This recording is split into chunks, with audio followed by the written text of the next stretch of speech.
Hello guys, তো আজকে আমি চলে এসেছি আমাদের শীতকালের শো স্টপার ফুলকপিকে নিয়ে। তো চলো আজকে ফুলকপিকে রোস্ট করা যাক। তো প্রথমে আমি ফুলকপি রোস্ট করার জন্য ফুলকপিটাকে একদম ছাড়িয়ে নিয়েছি, কেটে নিয়েছি ভালো করে।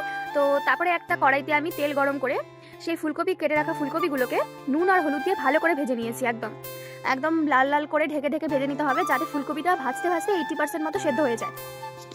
তো আমি ফুলকপিগুলোকে দেখো সুন্দর করে ভেজে নিয়েছি ভালো করে ঢেকে ঢেকে।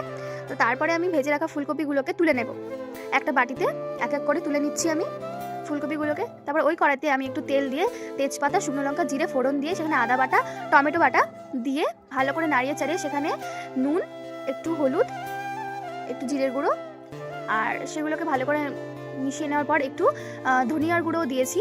তারপরে একটু শুকনো লঙ্কার গুঁড়ো দিয়ে কাজু বাদাম বাটা দিয়ে ভালো করে যখন তেলটা ছেড়ে দিয়েছি মশলাটা, তখন আমি একটু চিনি দিয়েছি। চিনি দেওয়ার পর সেই ভেজে রাখা ফুলকপিগুলোকে দিয়ে ভালো করে নাড়িয়ে চেড়ে মিশিয়ে একটু পরিমাণ মতো লবণ দিয়ে তারপরে জল দিয়ে সেটাকে আবার ঢাকা দিয়ে দিয়েছি। ঢাকা দেওয়ার পর একদম নামানোর আগে একটু গরম মশলা আর একটু ঘি দিলেই রেডি আমাদের ফুলকপি রোস্ট। তো চলো, এটা রুটি, পরোটা বা ফ্রাইড রাইসের সঙ্গেও দারুণ লাগবে। আমি তো ভাতের সঙ্গে নিয়েছি। তো তোমরা জানিও তোমাদের রেসিপিটা কেমন লাগলো, আর খেতে তো দুর্দান্ত হয়েছিল। তোমরাও প্লিজ ট্রাই করো বাড়িতে, আর আমাকে জানিও তোমাদের ভিডিওটা কেমন লাগলো। তো চলো আজকের মতো এইটুকুই, টাটা।